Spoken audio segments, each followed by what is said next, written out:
Mr. Ed Hoffman, welcome back from St. Augustine on behalf of Florida Police Benevolent Association Incorporated. Mr. Hoffman, you're recognized. Thank you, Mr. Chairman. Yes, sir. I'm Ed Hoffman. I appreciate the opportunity to share some information with you on behalf of the Police Benevolent Association. And if I might, Mr. Chairman, I'd like to break it down into two factions. One, addressing the remarks of the Leroy Collins Institute recommendations and those observations presented to the committee by the League of Cities representative.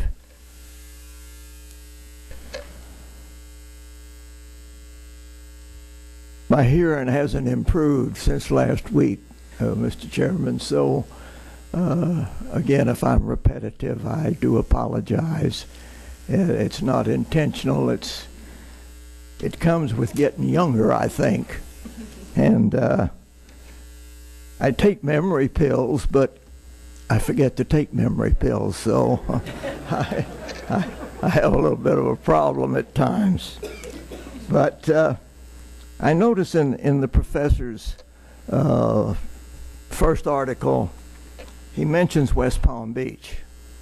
I retired from West Palm Beach Fire Department in 1970, and I currently have a quadruple bypass in the heart and a defibrillator that keeps me going. But I retired at a pension of $786.96 a month. Now that was a pretty good pension in 1970. I do not have a cost of living COLA. So the $786 of $1970 is not very much in 2011 dollars. So to paint a brush that these pensions are exorbitant, it might be true in some instances, but I have not been the benefactor of that pleasure. And in the report, the doctor makes recommendations. Reduce the transferability of retirement benefits to spouses and dependents. What could be more cruel? Why would you want to take a beneficiary away from a surviving spouse or needed children from a firefighter or a police officer who gives the ultimate? That's not fair. It's not human, and it's uncalled for. He also says that prohibit double dipping. Well, when I retired, it said quite plainly in the pension law that if you retire from the city of West Palm Beach, you cannot come back to work in any department within the city. So that's a local prerogative. That is what governments are for, to make those types of decisions. If they want to allow double dipping, that's the city's responsibility. It's not the responsibility of the Institute to tell the cities that they should or they shouldn't allow for someone to come back to work in some other vocation or the same vocation. He also says that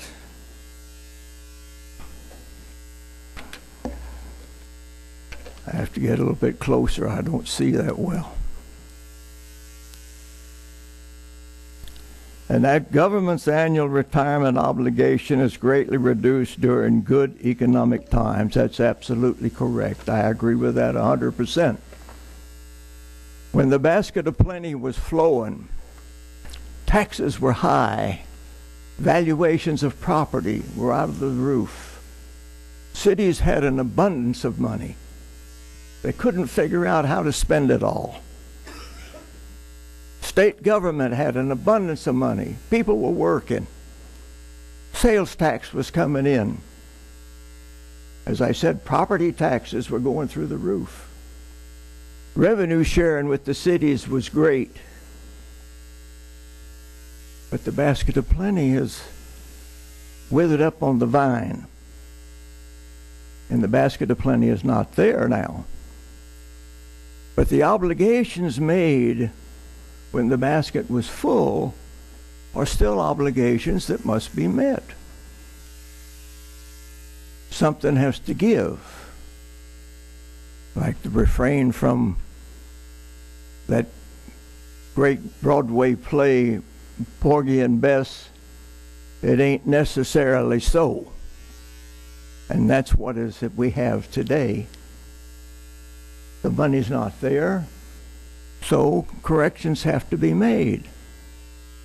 But who is better to solve the problems than the people involved that cause the problems? The firefighters and police officers don't want the cities to go broke. But they do expect the cities to live up to their obligation. And if they can't, show them why they can't. And they're willing to bargain. I can't fathom a police officer or a firefighter not willing to sit down and negotiate in good faith for his own protection. It just doesn't make good sense. The good doctor goes on to say that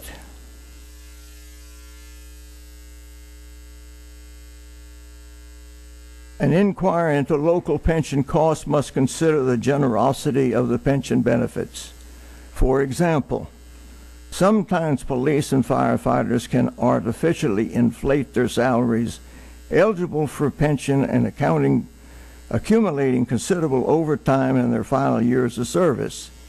This practice is sometimes called pension spiking. Mr. Chairman, ladies and gentlemen of the committee, Chapter 11265 is very plain. For those of us who have at least one eye and half sense, we can understand what it says. It says that the final average compensation is the average of the member's earnings over a period of time which the governmental entity has established by statute, charter, or ordinance. Now, if the cities come up and complain, or the professor finds that there's been spiking, who's to blame? Not the employees. The city has control over what is salary, what is final average compensation. How do you derive it? Overtime pay, members, is a benefit for the employer. To give overtime, he doesn't have to hire more people. If you don't hire more people, that lowers your expense of government. So why should they not pay for overtime if the cities are willing to have the employees work overtime? Some cities are forced overtime.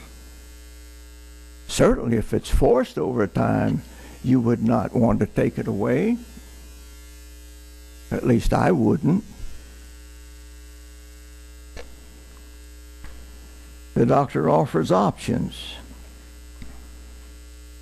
Cap the income multipliers at a percent of the base salary, which they do. Increase the number of years of employment used to calculate the benefit. The base salary should be based on the average salary of the higher number of years. He also recommends that you go to age 60.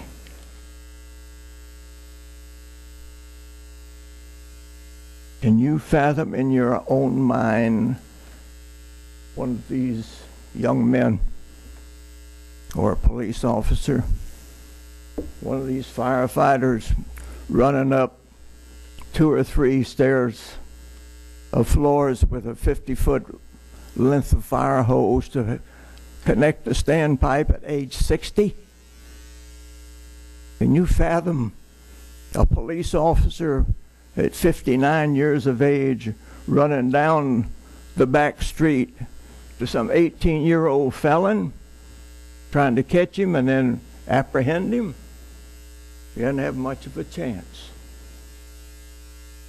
But they're willing to ask you to consider making it mandatory that they work till they're 60.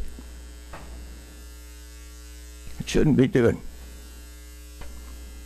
That's not the.